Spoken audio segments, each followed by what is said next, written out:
You ask Tiger to solve. This deals with linear equations with one unknown. The final result is x equals 3/2. Let's solve it step by step. Group all x terms on the left side of the equation. Subtract x from both sides. Group like terms. Simplify the arithmetic.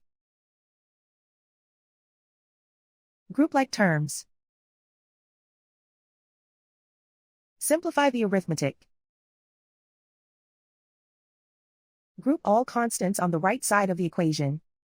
Add 1 to both sides. Simplify the arithmetic.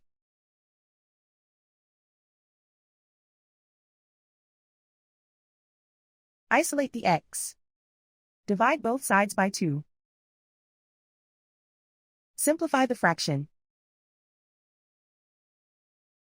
And so the final result is x equals 3/2.